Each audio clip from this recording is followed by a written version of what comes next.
¿Cafecito? ¿Cafecito, señor?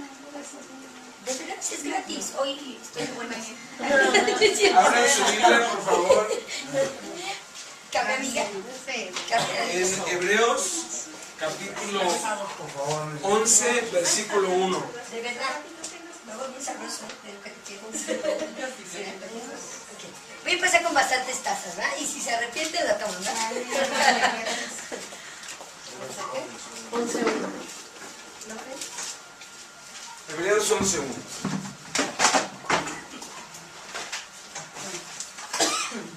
Hebreos 11:1 dice: es pues la fe, la certeza de lo que se espera, la convicción de lo que no se ve. ¿Qué les parece si le pedimos a Dios que nos hable, que nos dé entendimiento? Porque pues Cristo tuvo que hacer ese milagro cuando se le apareció a los 11 discípulos después de resucitado. Dice que lo estaban viendo y no lo creían, ¿no? Entonces dice que nos abrió el entendimiento para que comprendiesen las Escrituras. El asunto de la Biblia, por más esfuerzo que pongamos de nuestra parte, es infructuoso. Tiene que ser un milagro de la gracia de Dios que nos dé el entendimiento. Entonces, ese milagro viene a través de la fe, y cuando uno le pide a Dios algo, pues Dios nos lo da, y más si es conforme a su voluntad. Entonces, ¿por qué no cerramos nuestros ojos? Y todos juntos digan conmigo: Señor Jesús, en este día yo dispongo mi corazón para recibir tu palabra. Dame entendimiento. Abre mi mente para que yo comprenda las Escrituras. Dame espíritu de sabiduría y de revelación en el conocimiento de tu palabra. En el nombre de Jesús. Amén. Entonces, aquí sí han contado cuántas palabras tiene Hebreos 11:1. A ver, es pues la fe, la certeza de lo que se espera, la convicción de lo que no se ve. Tiene 19 palabras. Vamos a ver 19 características de la fe. Jesús dijo que una sola jota ni una sola tilde pasaría de su palabra. Todo se cumple. De hecho, la palabra de Dios es tan preciosa que cada palabra, cada frase, hasta los puntos y las comas. Yo tengo un tema que habla sobre los signos de puntuación en la Biblia, porque hasta los signos, las comas, los dos puntos, el punto, tienen un mensaje para nosotros. Y tengo otro que se llama los espacios en blanco en la Biblia. O sea, hasta los espacios entre las palabras nos tienen algo que hablar de parte de Dios. En este caso vamos a ir palabra por palabra, viendo qué es lo que dice la Escritura acerca de la fe. Entonces, la primera característica, son 19 características de la fe que van a transformar tu vida y tu manera de pensar. La primera característica es que la fe existe. La fe es real, es verdadera. Dice, es.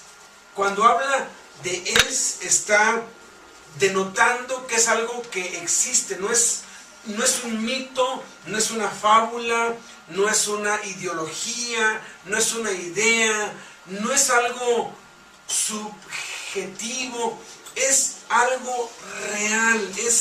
De hecho, la fe es más real que lo que nuestros ojos ven o nuestras manos palpan. La Escritura dice que por la fe entendemos que fue constituido el universo, de modo que lo que se ve fue hecho de lo que no se veía. De hecho, esta casa no existía hace 10 años. Aquí eran terrenos ejidales. Y alguien dijo, bueno, pues en estos terrenos podemos tener un fraccionamiento. Y entonces hizo todos los trámites, dibujó en un papel los planos, lo compró, construyó la casa y aquí está esta casa. Pero esta casa no existía. De hecho, ninguno de nosotros existía hace 100 años. No existíamos. Fuimos concebidos en el vientre de nuestra madre y aún así éramos microscópicos porque no se puede ver. Éramos invisibles. Y mira, de lo invisible salió lo visible. A través de la fe, aquello que no se ve se puede hacer realidad, porque lo que va a existir por los siglos de los siglos es la fe. Entonces, la fe existe, es real. Segunda característica, viene como resultado de oír la palabra de Dios. Dice, es pues. La palabra pues implica una consecuencia o un resultado de un proceso. Otras versiones dicen es por lo tanto o por consiguiente, o sea, como resultado de algo. Entonces, la fe es resultado de oír la palabra de Dios. La Escritura dice, la fe viene por el oír y el oír viene de la palabra de Dios. Si tú escuchas mucho la palabra de Dios, lees mucho la palabra de Dios, estás en contacto con la palabra de Dios, tú vas a ir adquiriendo fe. Tú vas a ir aumentando tu fe, porque la fe nos puede aumentar. La fe es en el mundo espiritual lo que el dinero es en el mundo material. En el mundo material, quien tiene mucho dinero tiene mucho poder. En el mundo espiritual, quien tiene mucha fe tiene mucho poder espiritual. Entonces, el poder de Dios aumenta en nuestra vida a medida que la fe en nuestra vida crece. Jesús le dijo a los discípulos cuando ellos no podían algo, les decía, por vuestra poca fe. O sea, era por la falta de fe que los discípulos no podían hacer muchas cosas. Ahora, puede ser que yo lea 5 horas la Biblia hoy, pero no la vuelva a leer sino hasta el próximo domingo. No va a hacer mucho efecto porque la fe va aumentando. ¿Sí se acuerdan que los apóstoles le pidieron a Cristo, aumentanos la fe? Y les dijo él, bueno, si su fe fuera como el grano de mostaza. Y lo que el grano de mostaza tiene es que es la más pequeña de todas las semillas que hay, pero tarda muchos años para crecer, pero llega a crecer más grande que todas las demás hortalizas. Es una hortaliza y es la más grande de todas, al grado que las aves hacen nidos en sus ramas. Pero es un crecimiento que va siendo continuo y va siendo diario. Es como el ejercicio. El ejercicio te va dando poder, te va dando fuerzas. Ahora en Semana Santa, que tuvimos nuestro encuentro nacional de todos los misioneros, uno de los gringos, que se llama Jeff, me dijo, oye, ¿a qué horas me toca dar la enseñanza? Y le dije, no, pues a tal hora. Y me dijo, ah, qué bueno, dice, porque me va a dar tiempo entonces de ver la pelea de Pacquiao. Le dije, ¿y quién es Pacquiao? Y me dijo, ¿no sabes quién es Pacquiao? Le dije, la verdad, no sé quién es Pacquiao. Me dice, no es posible que no sepas quién es Pacquiao. Le digo, es que nunca veo tele. O sea, no tengo tiempo para ver tele y estoy tan absorto, tan metido en las cosas de Dios que la verdad no tengo tiempo. O sea, apenas si tengo tiempo para leer la palabra de Dios, que es lo más importante, ¿no? Y me dijo, es que no puede ser posible que no sepas quién es Pacquiao. Le dije, no sé quién es Pacquiao. Me dijo, es el mejor boxeador de todos los tiempos y de toda la historia. Ha ganado casi todos los pesos y bueno, es el mejor boxeador del mundo y de todos de toda la historia del box. Entonces me metí a internet a ver acerca sobre Pacquiao. Pues, ¿cómo no va a ser el mejor del mundo? Que ya le salió uno que es mejor que él, ¿verdad? Pues le robaron la pelea. Él no entrena box. El box es su vida. O sea, él entrena, que le dijeron, ¿cuántas horas al día entrena? Dijo, yo entreno 16 horas al día. Le dijo, ¿cómo sí? 8 horas duermo y 16 horas entreno. Desde que me levanto, todo lo que hago en la vida es entrenar. ¿Y de qué días a qué días entrena? Entreno los 7 días de la semana, los 365 de febrero. No, le dijo, oiga, pero usted no va de paseo. Dijo, pues cuando voy a París o algo, me levanto como de costumbre a las 3 de la mañana, me tomo lo que me debo tomar, me pongo a hacer ejercicio y luego salgo a correr a las calles, y mientras voy corriendo voy viendo la Torre Eiffel y las cosas, ¿sí? Pero todo lo que hago, o sea, su vida es el entrenamiento. ¿Cómo no va a ser el mejor del mundo? Ahora Márquez es, ¿verdad? Márquez, también leí acerca de él, porque cuando yo comenté esto, ellos me dijeron, papá, va a pelear Pacquiao tal día, tal hora, y a las 10 de la noche estábamos allí y vimos esa pelea, y qué dura pelea, eran dos titanes allí enfrentándose, y ganó ganó Márquez, pero los jueces le dieron el gane al otro, y bueno, se vio demasiado parejo, ¿no? O sea, tiene que haber otra pelea, y ahora leí sobre Márquez, y ese Márquez también entrena 16 horas al día, lleva a sus hijos a la escuela y va así, pues, ¿no? O sea, todo lo que hace tiene que ver con el box. No se desvela, no come nada que no deba, no se echa sus copitas de vez en cuando. O sea, toda su vida está saturada de box. ¿Cómo no va a ser el mejor del mundo? ¿Y cómo Márquez no va a ser el único que le hace, pues, pelea? Porque su vida entera está dedicada al box. Oigan, si nuestra vida entera la dedicamos a la palabra de Dios, ¿qué no dice la Escritura? Nunca se apartará de tu boca este libro de la ley, ni de día ni de noche. Dice, meditarás en él para que guardes y hagas conforme a todo lo que... Porque entonces, ¿qué dice? Harás prosperar tu camino y todo te saldrá bien. Entonces, tenemos que hacer de la Biblia nuestra vida, porque la fe viene como resultado de escuchar, de oír la palabra de Dios. Y óiganme, si la fe aumenta en nuestra vida, Jesucristo dijo, al que tiene fe, todo le es posible. Y en otra ocasión dijo, si tuvieran fe, nada le sería imposible. ¿Cuántas cosas nos son imposibles o nos atoramos o estamos de que, híjoles, no tengo el poder? Bueno, lo podemos tener, pero tiene que ser a través del tiempo, a través de la constancia, a través de la diligencia y de la disciplina. Tercer característica, la fe es única. Dice, pues, no dice una fe o alguna fe. La fe es única. No es una opción, es la única. Hay un solo camino, un solo Dios, una sola salvación, un solo nombre.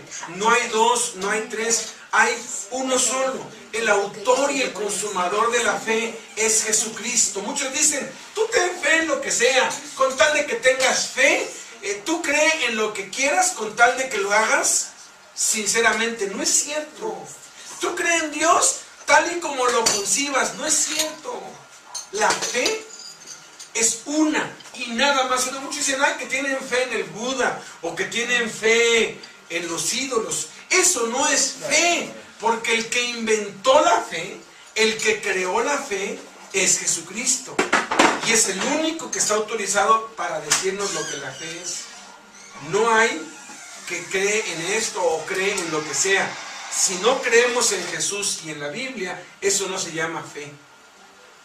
Cuarta característica es pues la fe. Ahora viene aquí la palabra como tal.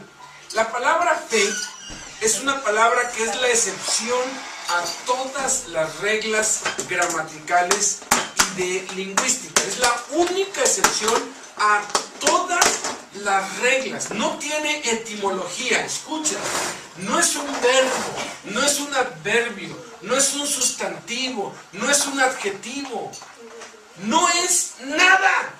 De hecho, la fe se puede mezclar con un verbo o con un adverbio, o con un adjetivo, o con un sustantivo, pero la fe en sí no tiene etimología, no tiene clasificación. Hace como unos 25 años conocí a un hombre que era misionero en Oaxaca. Él era lingüista y él trabajaba en una asociación que se llama Wiggly, y él estaba traduciendo la palabra a un lenguaje indígena. Y su trabajo era ese. Y él me contó que cualquier lingüista serio te va a estar de acuerdo en que si hay una lengua madre o una lengua de donde surgen todas las demás lenguas, es el hebreo. Porque todos los idiomas y dialectos del mundo tienen raíces hebreas. Todos, sin excepción. Entonces lo que piensan es que en Babel todos hablaban hebreo y Dios confundió las lenguas y de ahí surgió el alemán, el italiano, el latín, el griego, todos los idiomas.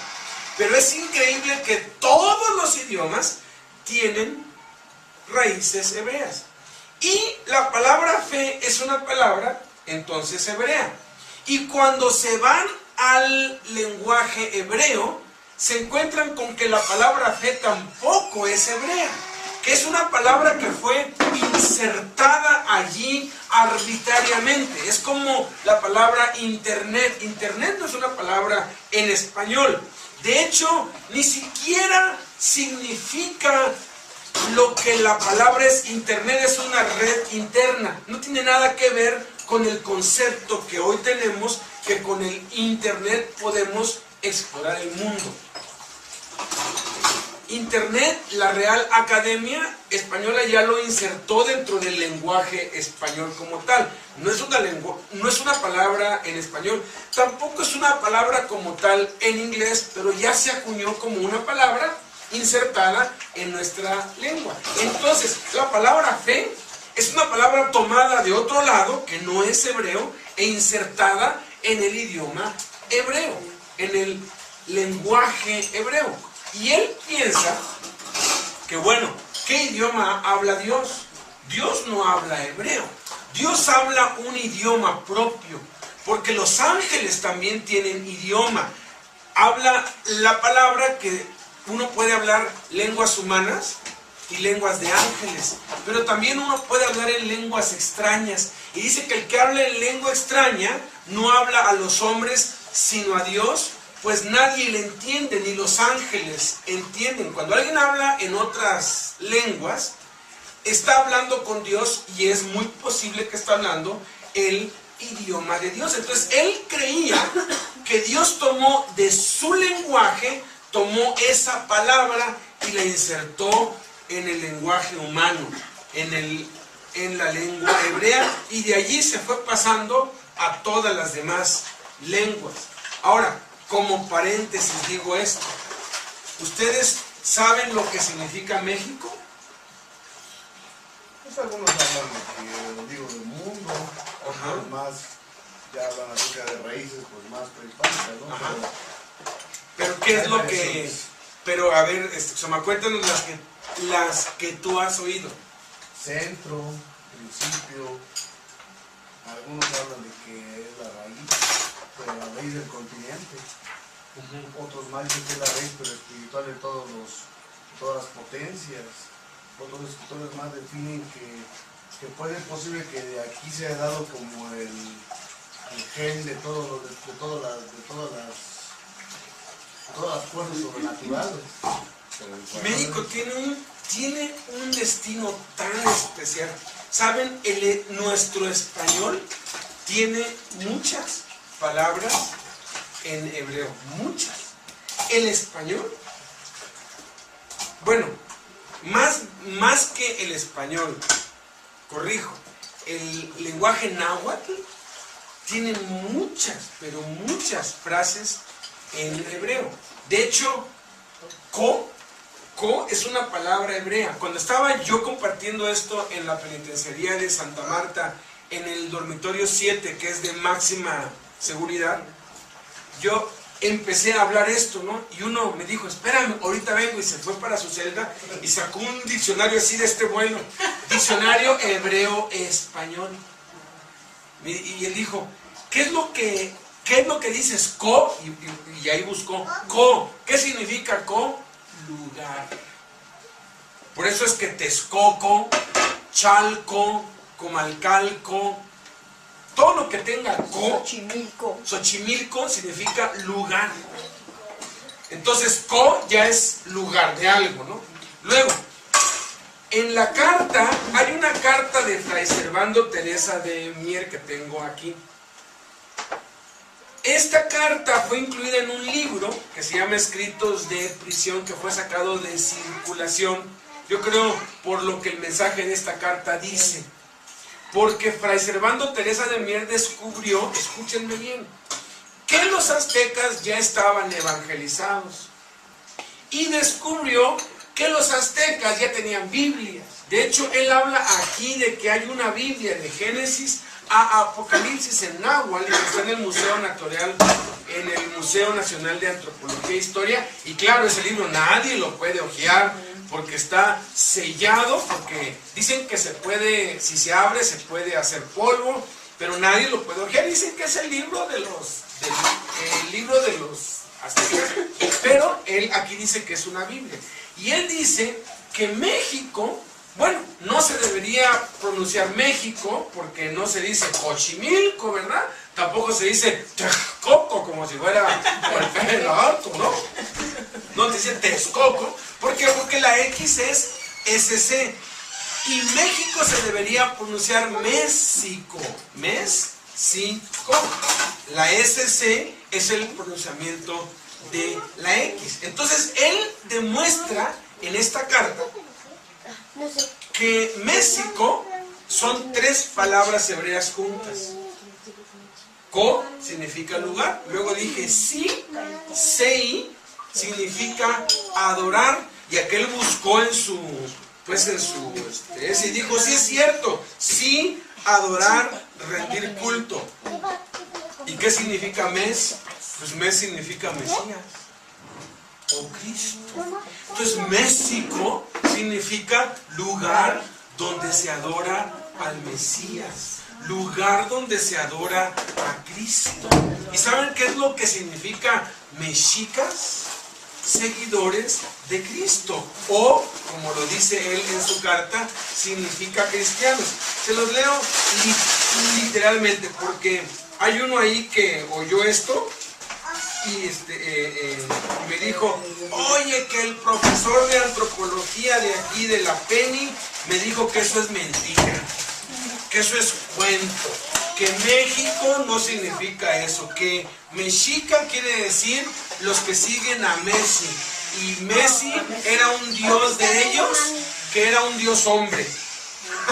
No, el dios hombre es Jesucristo. Entonces me dijo, tráeme copias, y le hice copias y se las llevé. Miren, aquí dice, México con X suave, como lo pronuncian los indios, significa donde está o donde es adorado Cristo. Y mexicanos es lo mismo que cristiano. Este país tiene sus bases en el Evangelio. Él cuenta que Quetzalcóatl se ha tratado de traducir del náhuatl, y por eso es que se llama serpiente emplumada o esas cosas. Pero si lo traduces del hebreo, significa el apóstol Santo Tomás. Y él dice que, y hay pruebas de que Santo Tomás vino con 7 discípulos chinos y evangelizaron a los que en ese entonces eran aztecas, que no eran nada. Fueron muertos y fueron martirizados, matados por causa de su fe. Pero finalmente pudo más la fe, y así como el Imperio Romano fue conquistado por el cristianismo, el imperio que reinaba aquí fue conquistado por los aztecas. Y Aztlán era una ciudad mucho más civilizada y 100% ecológica, mucho más que las europeas. A París se le llama la ciudad de las luces, ¿no? Porque fue la primera ciudad que tuvo alumbrado público. Pues antes de París, Aztlán tenía alumbrado público. Los aztecas eran unos picudas asasados, eran una cultura mucho más avanzada que los europeos. Pero bueno, el punto es que México significa lugar donde está o donde es adorado el Mesías Cristo. Y desde aquí la profecía de los aztecas es que desde Aztlán, o sea, desde el DF, desde donde estaba el águila devorando a esa serpiente, de allí iba a salir la luz que iba a alumbrar e iluminar cada rincón del planeta Tierra. Por eso es que también se asocia con ombligo, con centro, con el lugar de donde va a salir lo sobrenatural hacia todo el mundo. Y eso viene del hebreo. Cierro el paréntesis. Entonces, fe es una palabra que ni siquiera es hebrea, que fue insertada en el idioma hebreo. Ahora, el significado de fe únicamente se toma en el contexto, con qué palabra se asocia. Y hay dos significados más cercanos a lo que es la palabra fe. Y uno es confianza absoluta en Dios, que no depende de los sentimientos o las circunstancias. El otro es acción obediente a la palabra de Dios, independientemente de los sentimientos o de las circunstancias. Confianza absoluta en Dios, independientemente de los sentimientos o las circunstancias, o acción obediente a la palabra de Dios, independientemente de los sentimientos o las circunstancias. ¿Quién es el padre de la fe? Abraham. Y bueno, en Abraham vemos cumplido esto, porque Dios le habla, él no lo puede ver. Su padre era idólatra, tenía muchos dioses, y de pronto se le aparece un Dios que no se ve, que nada más se oye, y ese Dios le dice: empaca tus maletas porque te vas. Es como si de pronto Maricruz empaca sus cosas, sale de su casa y nos... Hola Maricruz, no, me voy de viaje. ¿A dónde? No sé. ¿Cómo que no sabes? Dios me dijo que me vaya, no sé. Dice que se va a París. Y de pronto, pues en carro no te puedes ir. No llevas en la maleta. Y de pronto, pues sale y dice: ¿a dónde me voy? ¿Para Puebla? ¿Para Querétaro? Ahorita sí ya, por esta autopista nueva, te puedes ir hasta Cuernavaca, a todos lados puedes ir. Entonces, pues irías ahí, y ya, ¿a dónde voy? Es ilógico, pero él obedeció. Luego le pide: oye, es antinatural sacrificar a uno de tus hijos, ¿no? Sin embargo, él va y obedece. Y cuando está a punto de matarlo con el cuchillo, en hebreo ahí dice que vino una voz que le dijo: detente. Pero esa palabra en hebreo significa esto. Intenta tomar esto, hijo. Sí. Alto. Detente. O sea que Dios no solamente le dijo alto, sino que Dios tuvo que agarrarle las manos, porque aquel estaba determinado. O sea, él dijo: si Dios me lo dijo, lo voy a hacer aunque me duela. Y eso es la fe. Alguien definió la fe como estar en un trampolín de 5 metros, que yo no fui capaz de echarme de ahí. Mi hijo sí se echó de los 5 metros, yo no fui capaz. Yo lo veía y acá se echaba. Yo desde el de 3 metros sí me echaba, pero desde el de 5, la verdad no tuve el valor. A ver si ahora sí vamos, ¿no? Y ya les dije que cuando vayamos para Chapultepec, si se suben los 3 a la montaña rusa, yo me subo. Nunca me he subido, pues eso me subo. Pero la fe es... Está parpadeando. ¿Está bien? Hace negro y su imagen. No hay problema. Ok. Como si te subes a un trampolín de 5 metros y la alberca está vacía. Y te dice Dios, aviéntate, y que tú sepas que te avientas y que cuando caigas va a haber agua. Eso es lo que significa fe. Yo con el agua y viendo que mi hijo se tiraba y otros, yo no me atrevía. Imagínate sin agua menos, pero la fe espiritualmente es eso. No es un sentimiento. No es un sentimiento, por Es supuesto. algo así Es que- más, va en contra de los sentimientos. Es la obediencia aún en contra de lo que consideras absurdo o antinatural. Quinta característica, la fe es individual. Dice, es pues la fe, la. 3 veces utiliza la. La primera la es que es única, la segunda la es que es individual. Cada uno tenemos nuestra propia fe. Yo no me puedo colgar de la fe de mi esposa. Ella tiene su fe, yo tengo mi fe. Mis hijos tienen su propia fe. Por eso es que yo trato de que ellos lean su Biblia y tengan una relación personal con Dios, porque mi fe no les va a servir de nada a la hora de la hora. Yo sí puedo ayudarlos con mi fe, como estos 4 que ayudaron a un paralítico, ¿no? Pero dice que cuando vio Jesús la fe de ellos, sanó al paralítico. Pero cuando enfrentamos las luchas, solamente nuestra fe es la que nos sostiene o la que nos ayuda. ¿Se acuerdan de Job? Él era un hombre de fe y él ofrecía sacrificios todos los días por sus hijos. Sus hijos eran unos tremendos vagos. Eran 7 hijos y hacían pachanga cada día, ¿no? Diario, banquete, diario, y vivían en puro banquete. Cuando vino la desgracia, se sostuvo Job por su fe, pero sus hijos fueron arrasados. Entonces, cada quien debe tener su propia fe, porque hay quienes le dicen, ay, mi papá es cristiano, o mi tío es cristiano, y dice, no, pues él ora por mí.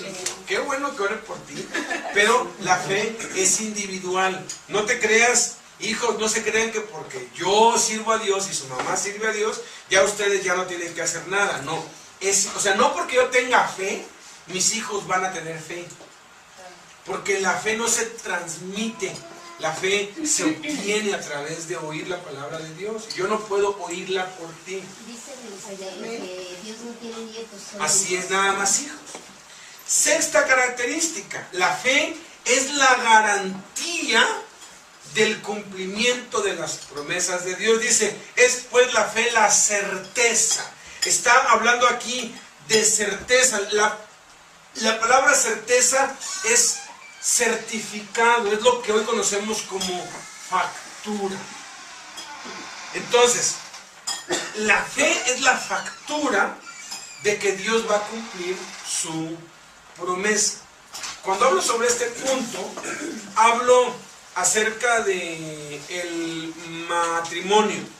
Los matrimonios no funcionan cuando uno de los dos quiere cambiar al otro. Cuando uno de los dos quiere que el otro sea como uno quiere que sea. Y la base para que un matrimonio funcione es que ambos se acepten tal y como son, con sus virtudes y defectos. Aclaro, defectos, no pecados. Antes de que yo me casara con ella, hicimos una lista de nuestros defectos. Claro que si yo le hubiera dicho a mí me gusta robar bancos, pues ahora ya no voy a decir te acepto tal y como eres, ¿no? Y es más, me voy contigo a robar bancos. No. No estamos hablando de pecados. Tenemos que superar los pecados, arrepentirnos. Estás hablando de defectos, de cómo somos. Entonces, yo le dije, yo soy muy olvidadizo. A mí me tienes que recordar tu cumpleaños. Y la verdad me lo tienen que recordar hasta el día de hoy. Yo así soy. Y si ella quiere que yo cambie, vamos a tener muchísimos problemas. Tienes que aceptarme tal y como soy. Soy muy impuntual. Yo eso se lo dije. Entonces ella no me ha querido cambiar. Si tiene que estar en algún lugar a las 4 de la tarde, me dice, tenemos que estar a las 2.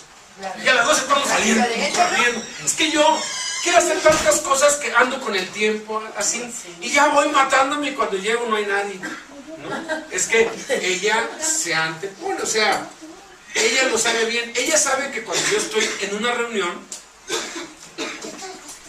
me cuesta más estar en la reunión que despedirme. O sea, yo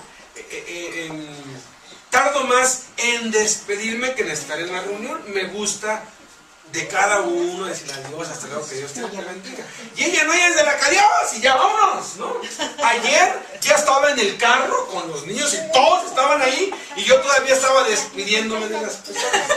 Entonces, estaba en el baño, pero después me estaba haciendo de... ya ves, ya hay una mujer que te va a enfermar.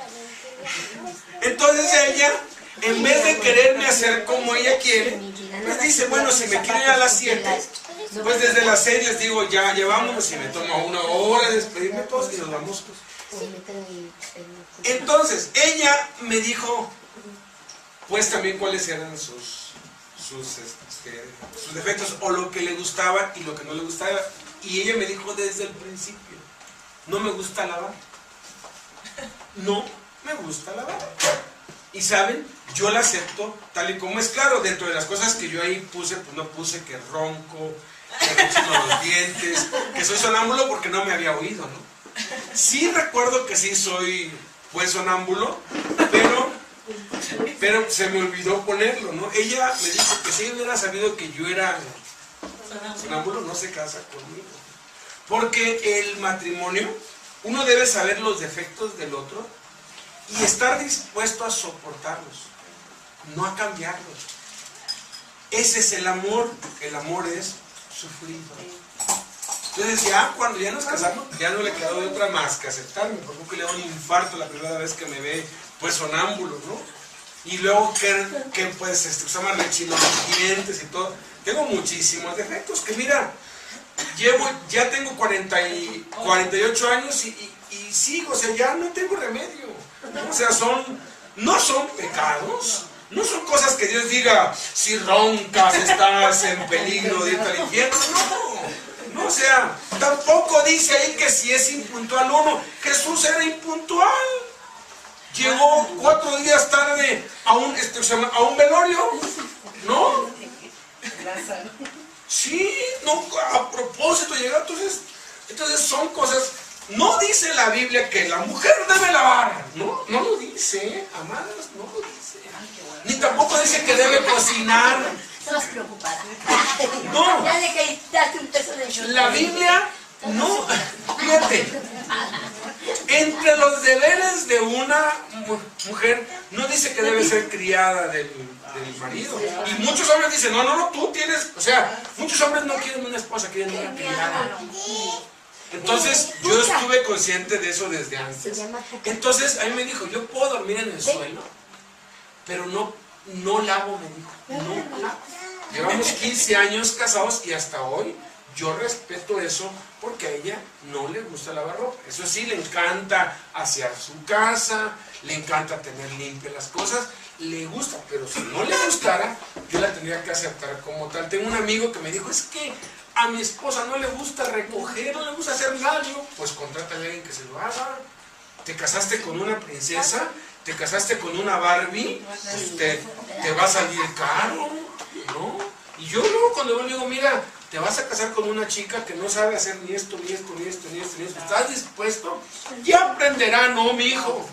No, si no lo sabe hacer ahorita, menos cuando se case. Si no le gusta antes de que se case, menos cuando se case. Entonces, lo primero que hice fue juntar para una lavadora. Entonces, la lavadora ha sido como que la paz en el hogar. Si la lavadora funciona, en el hogar hay paz. Entonces, le compré una muy cara, con garantía de 7 años. ¿Cómo le saben? A los 7 años se descompuso y salía más caro arreglarla que comprar otra. Entonces le compré otra. También con garantía de 7 años, porque no crean que ella escoge cualquier lavadorcita. Yo esas de ahí de Horrera de 1500, para mí están re buenas. Ella dice que no sirven. Ella quiere de las de 5,000, 6,000 pesos. ¿Por qué? Porque pues así es y la acepto tal cual. Pues duró 7 años, llevamos 15 años casados y hace casi un año se descompuso la lavadora y no teníamos dinero. Y me faltó fe, ¿no? Entonces yo dije, pues reparamos la lavadora. Me dijo, mira, te va a salir más caro. Gasté 3,000 y no quedó bien. No quedó bien. Total que me acudí y le dije, Señor, sálvame por favor, porque ya la casa estaba, ahora sí que nuestra situación estaba dura porque ella andaba de malas y yo llevando la ropa a lavar ahí donde la lavan, pues donde es por kilo, a la lavandería. Y uno lleva la ropa y te la pesan. Entonces yo voy, cuando fui por la ropa, eran 10 kilos, ¿no? Y le peso y, oiga, aquí hace falta ropa. ¿Por qué mide 8 kilos y cacho y eran 10? Ah, no, es la mugre, me dijo. Fíjate, la mugre pesa la mugre. No, de veras, dije, falta. No, me dice, ya estaba bien lavante. Dije, la verdad que sí pesa, pero me pesaba más porque es bien caro. Entonces, me dio sabiduría a Dios y me dio para comprarle una. Le dije, tengo 6,000 pesos, vamos por tu lavadora. Y fuimos a la lavadora y compramos la lavadora. Y ese día, pues yo pues volví bien contento porque ya teníamos lavadora, pero no trajimos nada. Lo único que yo traje era un papel. Ese papel hizo que esa noche se arreglaran todos los problemas conyugales y íntimos, ¿no? Y todavía no teníamos la lavadora aquí. Si alguien me hubiera preguntado a mí, ¿por qué estás tan contento? Porque ya tengo mi lavadora. Ahora, yo no tenía una lavadora. ¿Qué tenía? Una factura. En esa factura, ahí decía pagado y estaba el sello. Y ahí decía, se entregará la mercancía de 3 a 5 días hábiles. Porque por no te la dan ahí luego, te la mandan, ¿no? ¿Alguien diría, este está loco? Porque dice que tiene una lavadora y nada más tiene un papel. ¿Alguien diría eso?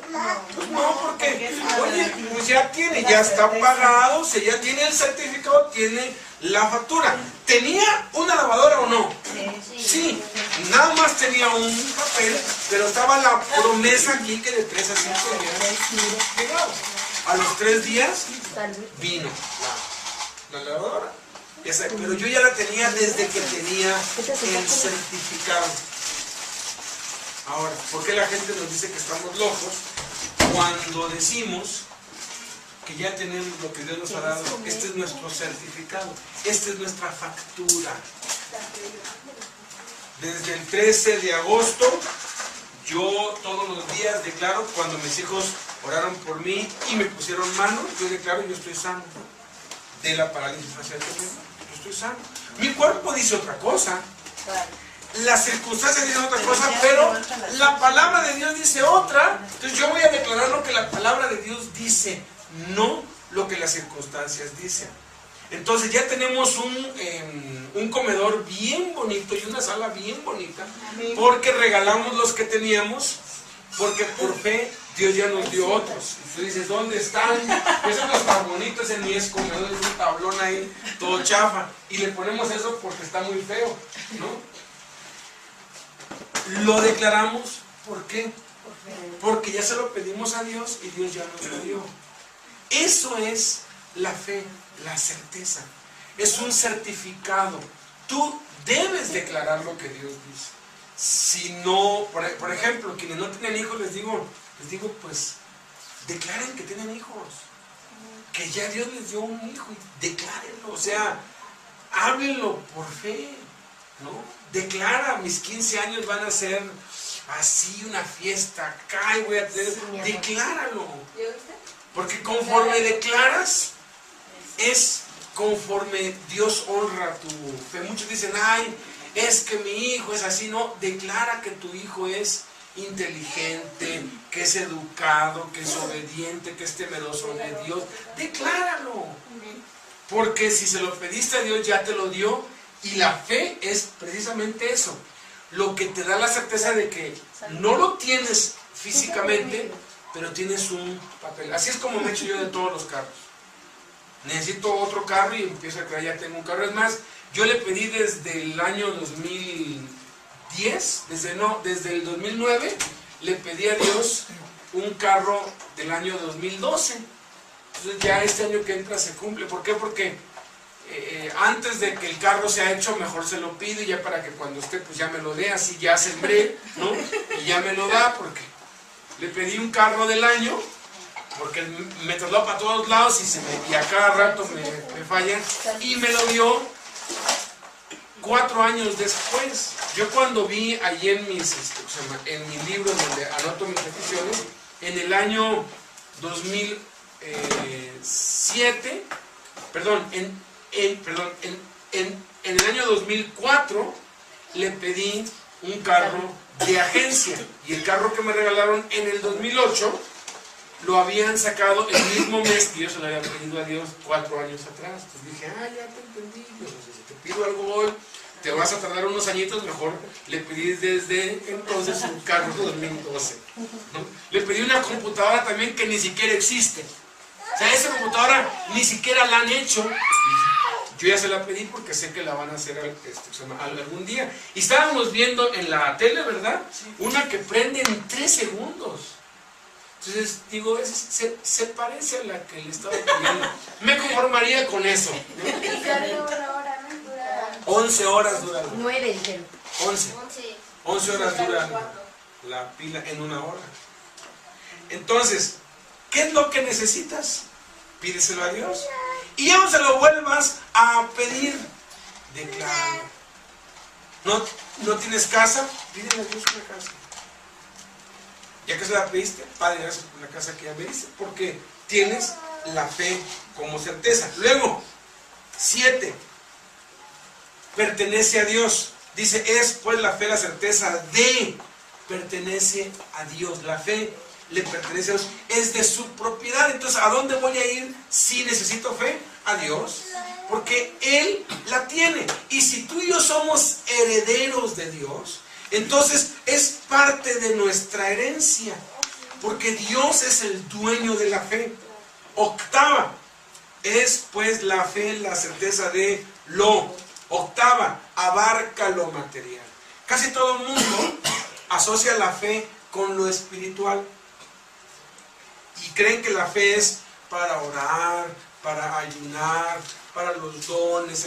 Creen que la fe es para lo espiritual, pero la fe también abarca lo material, las cosas. Todo esto que ustedes ven aquí nos lo han regalado. Absolutamente todo, porque se lo hemos pedido a Dios. Antes de que nos casáramos, yo le dije a ella que yo iba a ser pobre toda mi vida, que yo no aspiraba nunca a ser rico, porque pues Jesús había dicho, muy felices son los pobres. Entonces digo, yo no aspiro a tener ni riquezas ni cosas, yo voy a ser pobre. Así que te aseguro que no te va a hacer falta de comer y que vas a ser la mujer más feliz de la tierra, porque yo voy a estar junto con Cristo. Pero en cuanto a las cosas pues que cuestan dinero, eso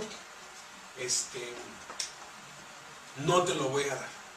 Entonces, como a los 5 o 6 años de casados, protestó. Dijo, no, es que no es posible, que no tenemos nada, porque pues ya nos pasamos a esta casa a los 8 años. A los 8 o a los 9 años que estábamos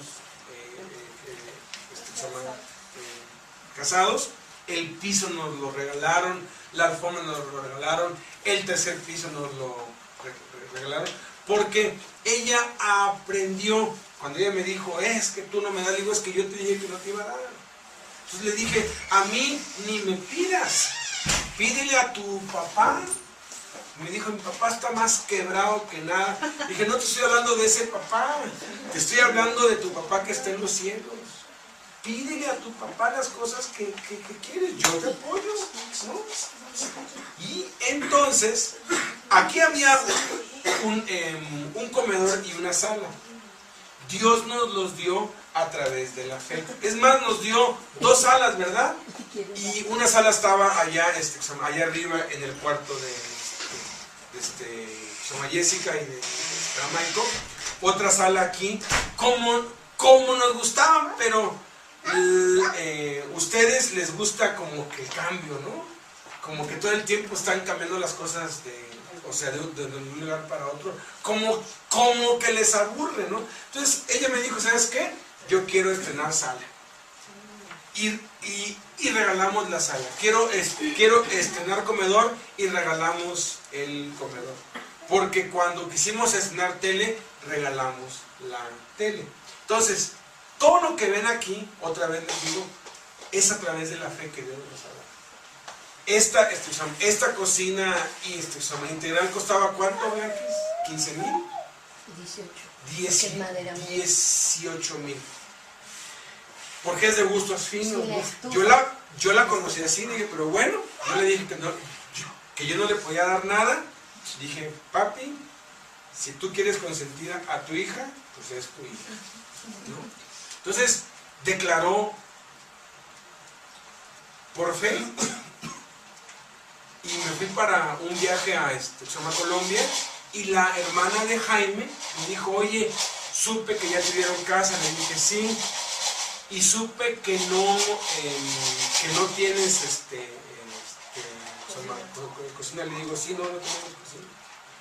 Bueno, me dice, y me dio unos dólares. Me dijo, esta es una ofrenda para que compren su cocina.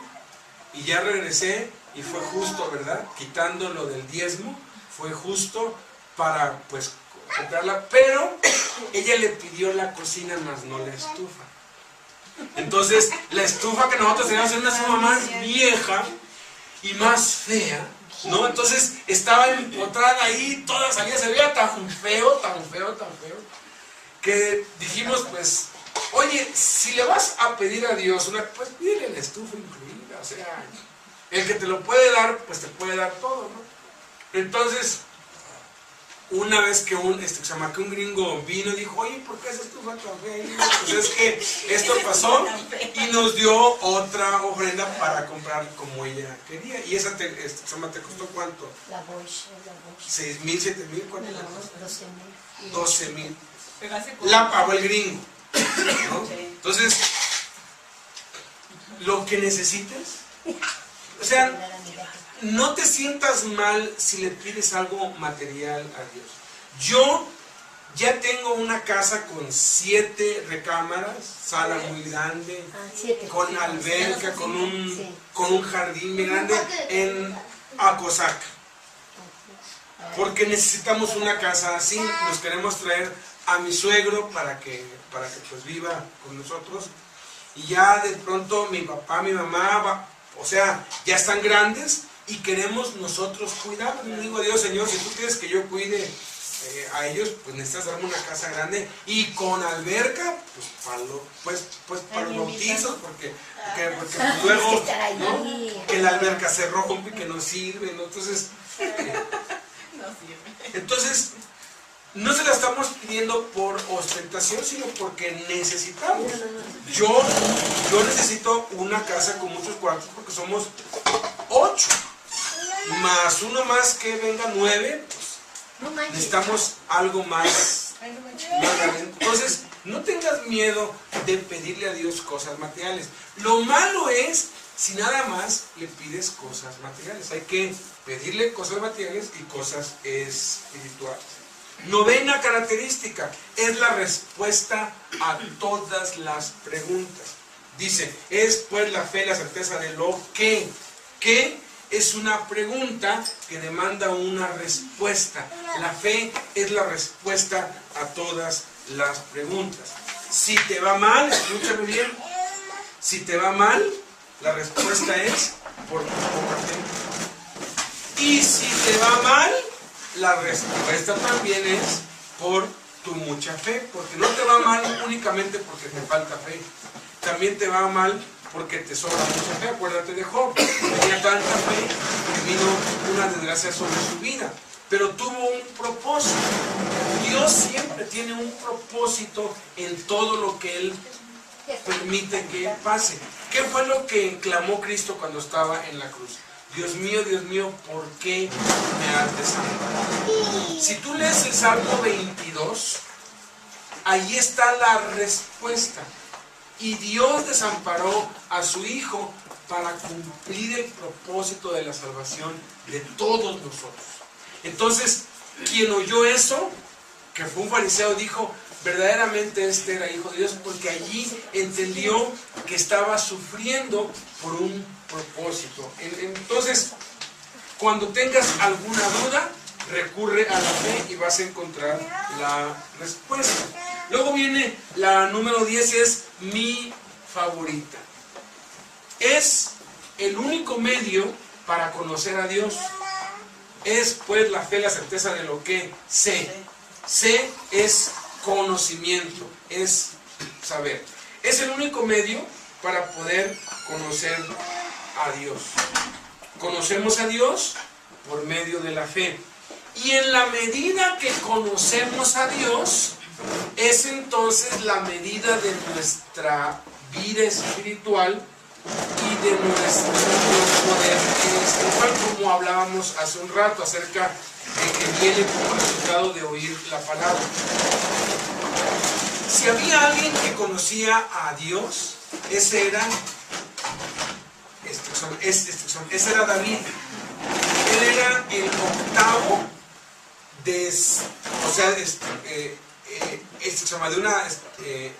una familia donde había 8 hombres. Y los 7 hermanos que él tenía eran fuertes, eran pues guerreros, pero él como que nació como débil, como que no era muy fuerte, frágil, y era así pues bonito, finito, así como mis hijos, ¿verdad?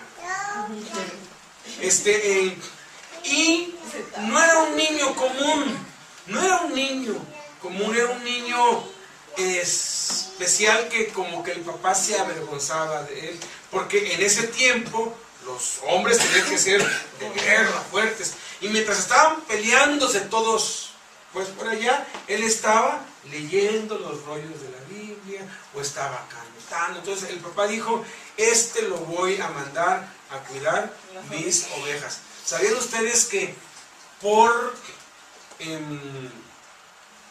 por costumbre los hijos varones no cuidaban las ovejas? Eran las hijas. O sea, porque esa era una cosa para niñas, para mujeres, o esclavos, o pues gente que no eran los hijos. Los hijos tenían que ocuparse de otras cosas. Pues mandó a David a cuidar las ovejas. Y él estaba tan metido acá con las ovejas que no se enteraba de nada. ¿Se acuerdan del primer salmo que él hizo? ¿Qué dice el salmo? Bienaventurado el varón que no anduvo en consejo de malos. Él no andaba allí con los otros niños a ver qué onda, qué chismes habían, o cómo se hace esto bien, o cómo se hace esto mal, porque uno, cuando está chico, quiere aprenderse todas las groserías, ¿no? Todas, y a ver qué grosería nueva hay. Hace como unos 5 años los regañé ellos dos, porque una grosería dijeron aquí, dije, hijos, ¿cuándo me han oído decir alguna mala palabra? No, papá, nunca. Y yo oigo muchas malas palabras en la casa, sobre todo escucho un montón de malas palabras. Y no porque las oiga, las voy a andar yo aquí diciendo. Ustedes las oyen, es que las dicen sí, pero no porque las oigan ustedes las dije, yo me sé más de 100 groserías y no las digo. Y de pronto veo que se llama Yerick, él tendría que como unos 7 años. Y dice, papá, yo nada más me sé 9. Como que empezó a hacer en su mente, ¿no? Todas las de la P, ¿no? Con las de la Che, ¿no? Pero nos gusta, desde chiquitos nos gusta pues ver lo malo. Este niño no le gustaba andar en consejo de malos. Dice, ni en silla de escarnecedores se ha sentado. O sea, no se burlaba de nadie. No andaba, ay, sí, aquel, ay. O sea, no le hacía burla a nadie. Ni andaba en camino de los pecadores, ¿no? O sea, a ver, mira que por allá hay esto. O sea, no, sino que en la ley de Jehová está su delicia y en su ley medita de día y noche. O sea, él leía la Biblia día y noche, día y noche, y hacía canciones a Dios. Por eso es que dicen, estas son las mañanitas que cantaba el rey David, porque él cantaba de mañana, pues no cantaba por el cumpleaños de nadie, ¿no? Cantaba a Dios, porque estaba enamorado de Dios. Dice, será como árbol plantado junto a corrientes de aguas que da su fruto en su tiempo y su hoja no cae, y todo lo que hace prosperará. Fíjate, él estaba metido en eso, y el pueblo estaba en guerra, y él ni siquiera sabía. Y su papá llega y le dice, mire hijo, lleva este lunch para tus hermanos, y cuéntame qué es lo que hacen, cómo les va, porque no tengo noticias de ellos. El papá estaba preocupado porque había un gigante que durante 40 días, cada día se paraba en el valle y retaba al pueblo. Denme un hombre para que pelee conmigo. Si yo le gano, ustedes serán sus siervos, y si él me gana, nosotros seremos sus siervos, ¿no? Y todo el tiempo, y todos veían al gigante, y uy, qué miedo sentían, y corrían y se escondían. David ni siquiera sabía eso, como él no veía 24 horas, ¿no? Él no andaba viendo ahí en la tele qué es lo que pasa, él estaba metido con la palabra de Dios. Cuando él llega, de pronto ve al gigante que llega y desafía y amenaza al pueblo. Pero ¿a quién conocía David? Conocía a Dios, porque leía las escrituras, y a través de la fe creció el conocimiento de Dios, creció su fe. Los israelitas veían al gigante y se comparaban el tamaño del gigante con ellos. Pero cuando David llegó, que era más pequeño que todos los demás israelitas, qué contraste, ¿no? El primer rey, Saúl, era más alto que todos los demás. Y el segundo rey, David, era el más chaparro de todos los demás. Porque era chaparrito David, o sea, era así como Hitler, como Stalin, como esos grandes, que han sido chiquititos, como que los que están así, pues chiquititos, como que usan más el coco, ¿no? Como que los que estamos así altos somos más brutos, ¿no? ¿Sabes? Como Hitler, o como yo. Por eso los altos necesitamos más de Cristo, ¿no? Tú puedes usar más el coco y no. Casi todos los grandes estrategas y así han sido bajitos. Napoleón era bajito, Alejandro Magno era bajito. Bueno, pues David era... Ya no me siento tan mal. Ya te levantaron la moral. Y él no se compara, él compara al gigante con Dios y dice, ese enano, ¿cómo se atreve ese enano, esa cucaracha, a desafiar al ejército del Dios vivo? ¿Cómo se atreve? Ahorita yo me lo surto y va con el rey, yo me lo he hecho, rey. Mira que ponte esto, dice, yo nunca he usado eso, no, yo voy, dice, si yo no voy por mí, yo voy por Dios, y sale corriendo. Y el gigante cuando lo ve, se enoja, ¿no? ¿Que soy un perro? ¿Vienen a mí con palos? Ahora, los opilotes tienen un instinto. Cada vez que hay una guerra, o antes cuando habían guerras, ni empezaba la guerra y había sopilotes listos. Huelen la muerte los opilotes. Cuando tú ves opilotes así, es porque hay un muerto o porque va a haber un muerto. Es increíble, ¿eh? Pero perciben la muerte. Entonces, habían sopilotes de los dos lados, ¿no? Y cuentan en Sopilotilandia que las apuestas estaban 10-1 a favor de Goliat contra el que fuera. Y todos los sopilotes le apostaban a Goliat porque les iba a dar de comer.